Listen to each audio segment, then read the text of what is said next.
नमस्कार सर्वांना. श्री स्वामी समर्थ. तुमचं सगळ्यांचं आपल्या स्वामीसहित सेवा या चॅनलमध्ये स्वागत आहे. एक विनंती आहे की आमचे जर व्हिडिओज तुम्हाला आवडत असतील तर प्लीज लाईक, शेअर आणि सबस्क्राईब करायला विसरू नका. तर बघा, अष्टमी किंवा महाअष्टमी या वेळेला शुक्रवारी आलेली आहे.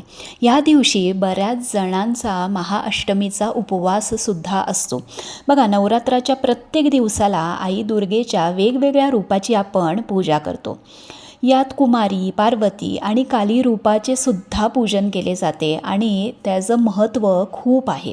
बघा, नवरात्रामध्ये अष्टमीला फार महत्त्व दिले गेलेले आहे. त्यातील एक विशेष असं कारण पण आहे.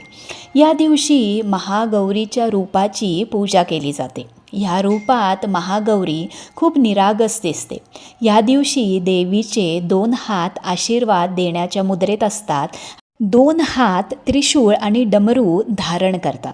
या दिवशी दुर्गा देवीच्या शस्त्रांची पूजा केली जाते आणि हा दिवस वीराष्टमी म्हणून सुद्धा प्रसिद्ध आहे.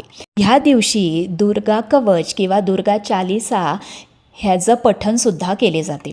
तर बघा, दुर्गाष्टमीला किती महत्त्व आहे तुम्हाला कळालंच आहे. तर आता ह्या दिवशी तुम्हाला ही एक प्रभावी सेवा करायची आहे जी सगळ्यांना माहिती आहे. ती म्हणजे महालक्ष्मी अष्टकमचे 9, 11 किंवा 16 पाठ करायचे आहेत. बघा, हे स्तोत्र इंद्रदेवाने रचलेले स्तोत्र आहे. श्री महालक्ष्मी देवीची कृपा होण्यासाठी ही साधना किंवा ही उपासना किंवा या मंत्राचे किंवा स्तोत्राचे पाठ केले जातात. मी ह्या स्तोत्राचे पाठ जवळजवळ मला जेव्हापासून मी नोकरी करते तेव्हापासून मी हे कंटिन्युअस म्हणते. मी डेली 3 खेपा म्हणते, पण नवरात्र डेली मी 9, 11 किंवा 16 जसं मला जमेल तसे मी ह्याचे पाठ करते. पण दररोज नित्यनियमाने 3 किंवा 9 पाठ हे जे तुम्हाला करायचेच आहे. बघा, मी तुम्हाला एकच सांगेन की महालक्ष्मी अष्टकमच्या नियमित पठणाने तुम्हाला पैसा कधीच कमी पडणार नाही. किंवा जरी काही अडचण असेल ना, तर देवी महालक्ष्मी तुम्हाला तो कुठून ना कुठून तरी कोणाच्या रूपात तरी तो पैसा तुम्हाला उभा करून देते. फक्त एवढंच आहे की ह्याची साधना मात्र तेवढी झाली पाहिजे. बघा, तुम्हाला अष्टमीला ह्याचं लवंगार्चनसुद्धा तुम्ही करू शकता. मग तुम्ही 9, 11 किंवा 16 लवंगा घेऊन ह्याचे जेवढे तुम्ही पाठ कराल तेवढे तुम्ही लवंगार्चन करू शकता. आता तुम्हाला अष्टमीला संध्याकाळी ही सेवा करायची आहे.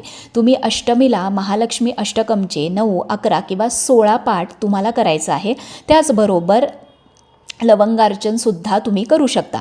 आता तुम्हाला काय करायचं आहे, तर तुम्हाला जर तुमचा जर घटी बसला असेल तर तुम्ही श्रीयंत्रावरती करा किंवा तुमच्या कडे महालक्ष्मीचा फोटो किंवा लक्ष्मीची मूर्ती, फोटो, तुमच्या देवीची मूर्ती किंवा फोटो असेल तरी तुम्ही तो करू शकता.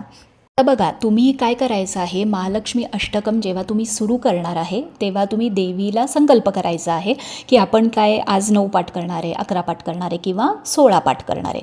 तर एक लवंग उजव्या हातात तुम्हाला घ्यायची आहे. महालक्ष्मी अष्टकम पूर्ण म्हणायचं आहे.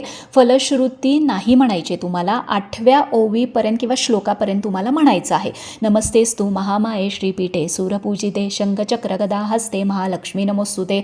ते तुम्हाला श्वेतांबरधरे देवी नानालंकार भूषिते जगस्थिते जगन्मातर महालक्ष्मी नमोस्तुते या 8व्या श्लोकापर्यंत तुम्हाला म्हणायचं आहे. जे 9, 10, 11 आहे ती फलश्रुती आहे. तर असं तुम्हाला एक पाठ करायचं आहे. तुम्हाला एक लवंग अर्चन करायची आहे. जर तुम्हाला लवंगार्चन करायला जमत नसेल तर नुसते तुम्ही पाठ घटासमोर किंवा अखंड दिव्यासमोर किंवा देवासमोर बसून तुम्हाला वाचायचे आहेत. आणि त्या दिवसापासून तुम्हाला दररोज 3 पाठ म्हणजे अष्टमी नवमीला तुम्ही करा, पण त्या दिवसापासून दररोज 3 किंवा 9 पाठ तुम्हाला कंटिन्युअसली करायचं आहे. मगच तुम्हाला हळूहळू हे जे रिझल्ट्स नक्की बघायला मिळतील. 101% तुम्हाला रिझल्ट मिळतील. आता ज्यांनी लवंगार्चन केलं आहे, आता तुम्ही जर 9 पाठ केले असेल तर 9व्या पाठाला तुम्हाला फलश्रुती म्हणजे पूर्ण अष्टक हे म्हणायचं आहे. जर तुम्ही 11 केले तर 11व्या पाठाला म्हणायचं आहे, 16 केले तर 16व्या पाठाला म्हणायचं आहे. मग तुम्हाला काय करायचं आहे, त्या दिवशी लवंगा पूर्ण तशाच ठेवायच्या आहे. तुम्हाला नवमी किंवा दसऱ्याला सकाळी त्या लवंगा काढायच्या आहेत, एका लाल पोटलीमध्ये घालायच्या आहेत आणि ती पोटली तुम्हाला तिजोरीत ठेवायची आहे. ती पोटली परत तुम्ही दिवाळीच्या जेव्हा आपण लक्ष्मीपूजन आहे त्या पूजनेला तुम्ही ही पोटली ठेवू शकता. किंवा तुम्ही ती पोटली तशीच तिजोरीमध्ये वर्षभर ठेवू शकता. पुढच्या वर्षी परत अशीच दुसरी पोटली बनवायची आणि ह्या पोटलीचं तुम्ही विसर्जन करायचं किंवा ही जे लवंग आहेत मागच्या वर्षीच्या त्या तुम्ही कापुराबरोबर तुम्ही जाळू शकता. तर तुम्हाला तसं करायचं आहे. तर बघा, हा उपाय मी बरेच वर्ष करत आले आणि मला खूप सुंदर अनुभव आलेले आहेत. फक्त नियमितपणे तुम्हाला श्रद्धेने ही सेवा केली पाहिजे. तर अष्टमीला किंवा महाअष्टमीला महालक्ष्मी अष्टकमची ही सेवा करायला विसरू नका.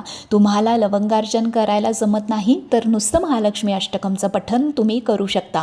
ही पण तेवढीच फलदायी सेवा आहे. तर महालक्ष्मी अष्टकमचे पाठ आणि कुंकुमार्चन करायला अजिबात विसरू नका. अगदी साधी सोपी, अगदी म्हणायला तुम्हाला 15 मिनटं लागतील. तुम्ही रात्री 9, 9:30पर्यंतसुद्धा ही सेवा किंवा 10 वाजेपर्यंतसुद्धा ही सेवा करू शकता. तर काही प्रश्न असतील तर कमेंट बॉक्समध्ये नक्की विचारा.